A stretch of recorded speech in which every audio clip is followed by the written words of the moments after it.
Hey there guys, welcome to episode 2 of my series on the great Arthur Blakey. Episode 1 we covered the early 50s and up to 56 in that great Columbia album. Now we're into 57 and he has yet to join Blue Note exclusively like he's about to in 58 going forward. So 57 kind of has him all over the board. We're going to start with this great record on Columbia. Again, it's the second record by the Jazz Messengers on Columbia, but the band's changed pretty dramatically by this time. Silver's left, along with Mobley and Watkins. In steps Bill Hardman on trumpet. Jackie McLean as a young man's on the tenor. Bill Dockery on bass, and Spanky DeBrest. Dockery's on piano, sorry, DeBrest on bass. And the band, these are all young kids. Blakey's a little bit older than them. And this is the first chapter of the reforming of the Messengers over and over again over the course of years. This Hardman, McLean, Dockery, DeBrest band stays together for most of the year. There's a few times things change a little bit here and there. It's interesting to hear these young kids play with Art. And Art always kind of pushes and drives these young guys, man. And kind of they keep excelling and recreating and reinventing.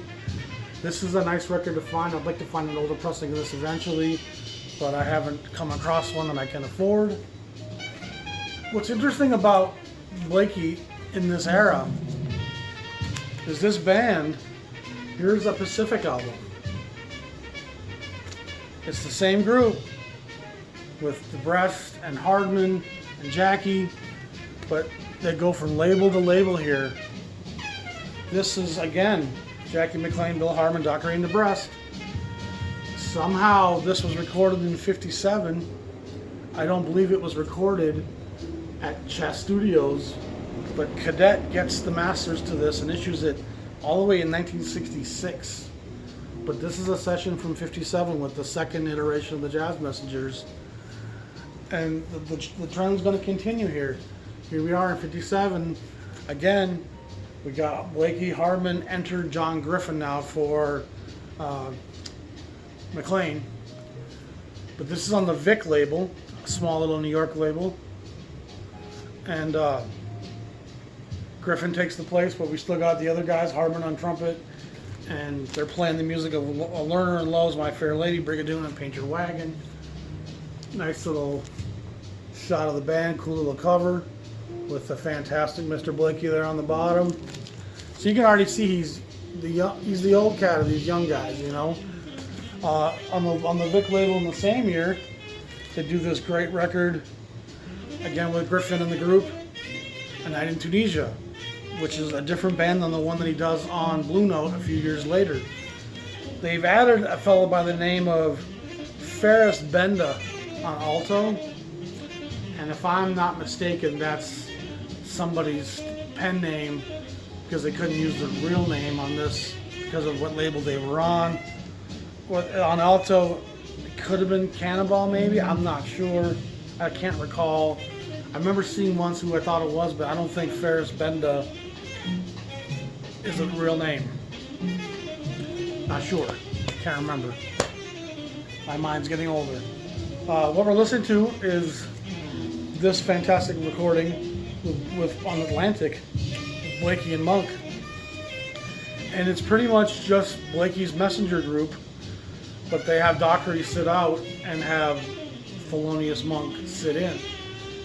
And Monk and Blakey, as I talked about in episode 1, had quite a rapport in the early 50s, and a lot of people say few people were as empathetic to Monk on the drums as Blakey was.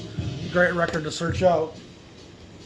Still in 57, the Jubilee label. And like the Kubop record on Pacific, side 1 is tracks, side 2 is a bit more of a live percussion jam session. But again, for the most part, this is that same group. And I can't recall if I think this is still Griffin on the front side of it. I don't think McLean's in the group again. Here we are in 57 now on Bethlehem. The same group, The Hard Drive. Great cover, great Bethlehem recording. Beautiful Bethlehem label. And that's right, Junior Mance plays piano on a couple tracks on this one. Dockery's on some as well. And again, Johnny Griffin's still on the tenor. That same record had an alternate cover. And I'm just going to show you the alternate cover real quickly. Which one do you like better? It's the same stuff, but... Now, Bethlehem does another recording, and it's Art Blakey's big band. And remember, he comes from the big bands with Fletcher Henderson and with Billy Eckstein. And so this is quite an amazing group. I don't think they really had enough time to really congeal, but I'm just going to read you out some of the guys on this. Walter Bishop on piano, Wendell Marshall on the bass. On the trumpet we got Donald Byrd, Suleiman, Bill Hardman, and Ray Copeland. On trombone we got Melba Liston, Frank Rehack, and Jimmy Cleveland. On the alto we got Shehab and Bill Graham. On the tenor we have Coltrane and Al Cohn. On the baritone we have a guy named Ben Slapin. Not sure of that name. Slapin maybe. But it's an interesting recording. A big ensemble thing. And Blakey is just trying different things. This isn't Critter that does the Jazz Messenger recording. It's just his drive-in big band. So you can see he's been all over the map. This is a live recording that Savoy puts out probably in 63 or 64. But again, this is pretty much that same group. I think this is with McLean, if I recall. It doesn't say. Could be Griffin or McLean on the tenor. But it's still that same era of the Jazz Messengers.